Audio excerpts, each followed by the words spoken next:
मैं अभय हूं, एक ऐसा इंसान जिसने जिंदगी में सब कुछ खो दिया। अच्छी डिग्री थी मगर नौकरी नहीं मिली। नौकरी नहीं मिली तो शादी कैसे होती। घर वालों के ताने सुनते सुनते थक गया था मैं।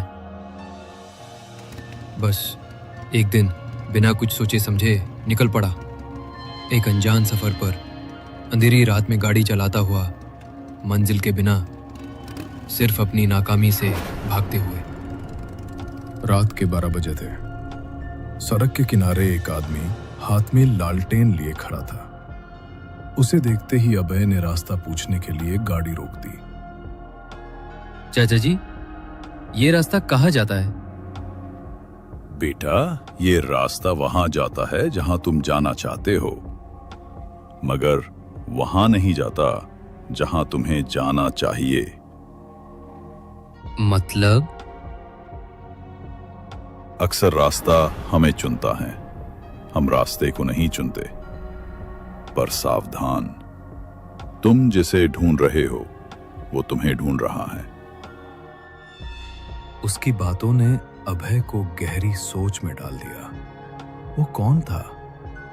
उसकी आवाज उसके दिमाग में गूंजती रही। अभय ने गाड़ी आगे बढ़ाई, मगर अब पीछे मुड़ना मुमकिन नहीं था।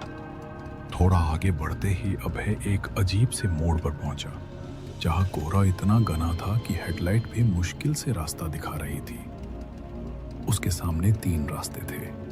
एक पक्का रास्ता जो शहर की चमक दमक की ओर जाता था, दूसरा एक कच्चा रास्ता जो किसी गांव की तरफ इशारा कर रहा था, और तीसरा एक पतला घना जंगल वाला रास्ता जो उसने पहले कभी नहीं देखा था। मैं इस सड़क से पहले भी गुजर चुका हूं, दिन के उजाले में, मगर ये तीसरा रास्ता, ये रास्ता कहां से आया? अभय, तू क्या कर रहा है? शहर का रास्ता ले, वहां शायद कुछ मिले। नौकरी, जिंदगी, एक नई शुरुआत। या गांव, वहां शांति तो होगी, सादगी। मगर ये तीसरा रास्ता, ये क्या है? ये मुझे क्यों बुला रहा है? वो आदमी, उसने कहा था, ये रास्ता वहां जाता है जहां तू जाना चाहता है। मगर मैं क्या चाहता हूं, मुझे तो खुद नहीं पता।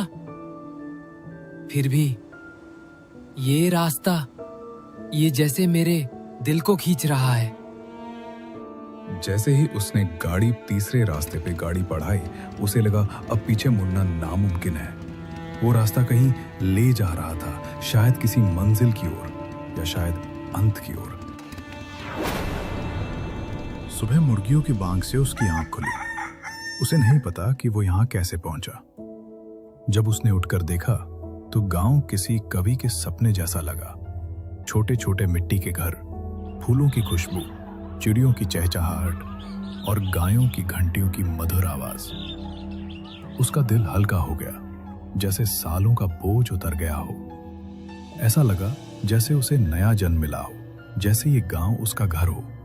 मगर कुछ तो गलत था। ये सुंदरता इतनी अजीब लग रही थी और थोड़ी नकली सी भी लग रही थी। अभय गांव की सुंदरता में खोया हुआ था। तभी एक औरत मेरे सामने आके खड़ी हुई। उसकी मुस्कान शांत थी, मगर उसमें कुछ ऐसा था जो मेरे दिल को बेचैन कर गया। उसने मुझे प्रसाद की थाली दी। ये कोई साधारण प्रसाद नहीं था, गरम, स्वादिष्ट, जैसे किसी ने मेरे लिए पूरा भोजन तैयार किया हो।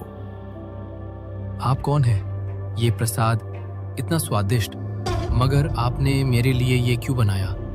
औरत बिना बोले, सिर्फ गहरी रहस्यमयी मुस्कान के साथ अभय को देखती है। मेरा मतलब, ये गांव इतना सुंदर है, आप लोग यहाँ कैसे रहते हैं? सब कुछ इतना बेहतर कैसे है? औरत फिर भी चुप रहती है। मुस्कान और गहरी हो जाती है। वो धीरे से सिर हिलाती है, जैसे कुछ कहना चाहती हो, मगर सिर्फ देखती रहती है। कुछ तो बोलिए। ये जगह, ये लोग, कुछ अजीब सा क्यों लग रहा है? मुस्कान अब और भयावह, आंखें और चमकती हैं।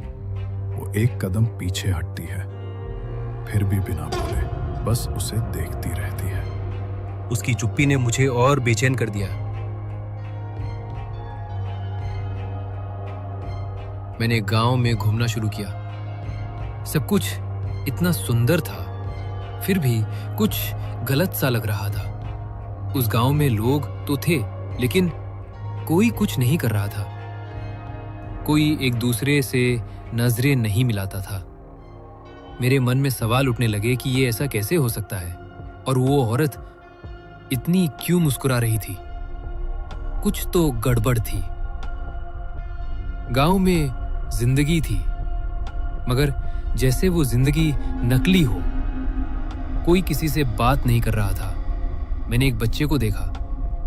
उसने मेरी ओर देखा, मगर उसकी मुस्कान में कुछ छुपा था, जैसे वो मुझे नहीं, मेरे पीछे कुछ देख रहा हो।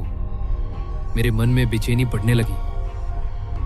जैसे ही सूरज डूबा, गांव का माहौल बदल गया। लोग अपने घरों में भागने लगे, जैसे किसी अनजाने खतरे से छुप रहे हों। मैंने एक औरत को देखा, वही जो मुझे प्रसाद दे गई थी। वो अपने घर की ओर दौड़ रही थी। मैं भी भागा, उनके डर को समझने की कोशिश में, मगर अचानक मेरा पैर एक पत्थर से टकराया। मैं जमीन पर गिरा और मेरी आंखों के सामने अंधेरा छा गया।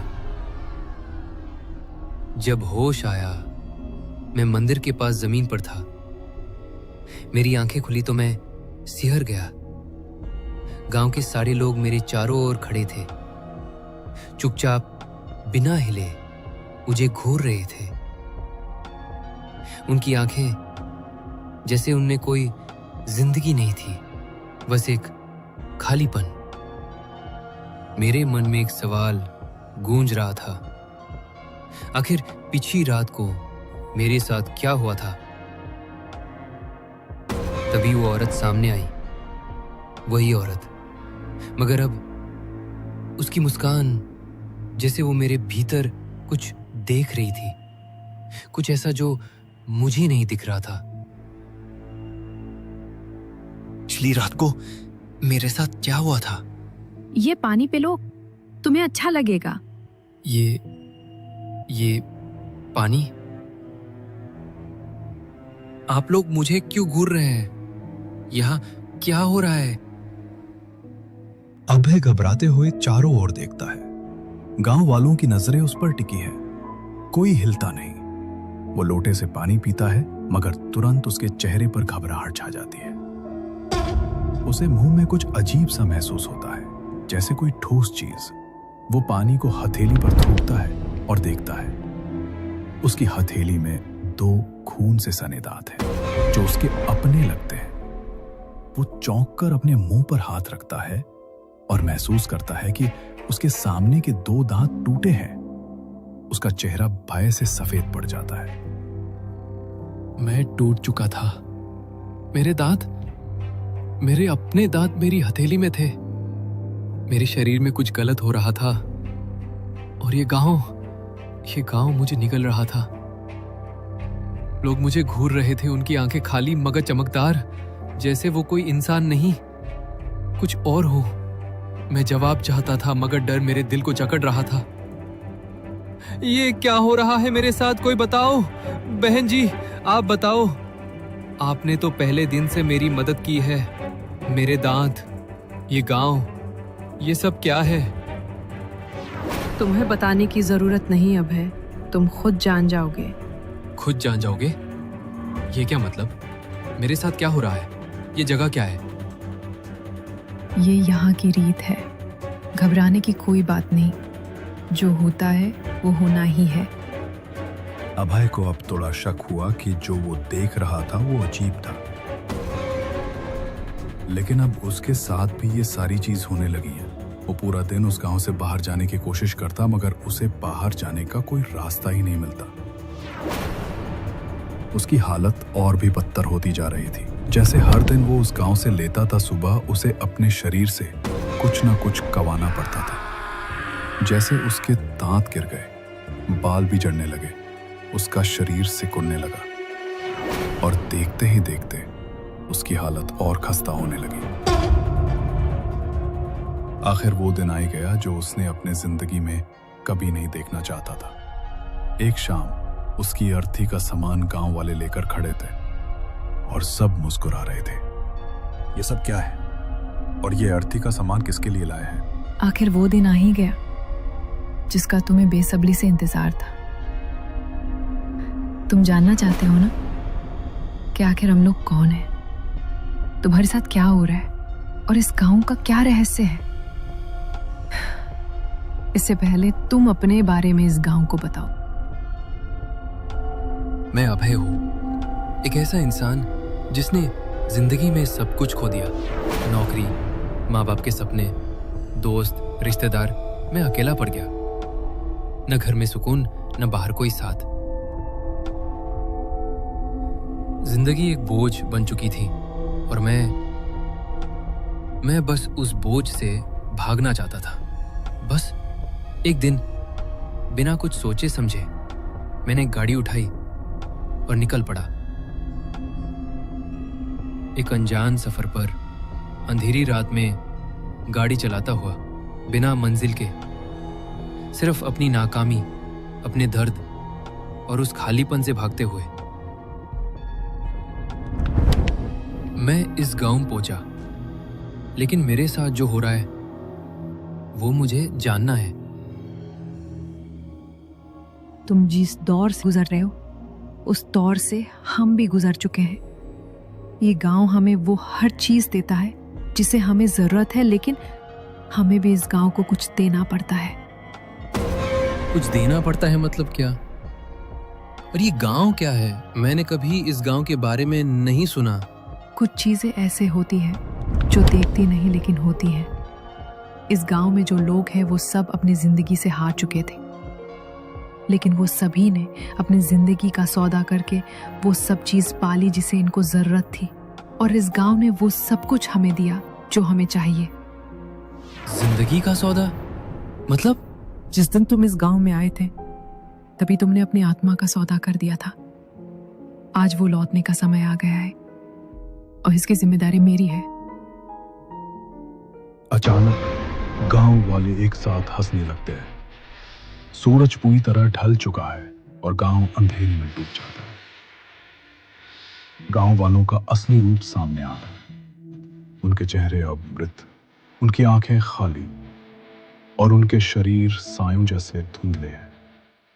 अभय डर से पीछे हटता है, मगर गांव वाले धीरे धीरे उसके करीब आते हैं। मैं समझ गया, ये मेरा अंत था। मेरी आंखें आखिरी बार झपकी और अंधेरा मुझ पे छा गया और उसमें हमेशा के लिए अंधेरे में समा गया। चाचा जी, ये रास्ता कहाँ जाता है? बेटा, ये रास्ता वहां जाता है जहां तुम जाना चाहते हो, मगर वहां नहीं जाता जहां तुम्हें जाना चाहिए। क्या मतलब? रास्ता तुम्हें खुद चुन लेगा।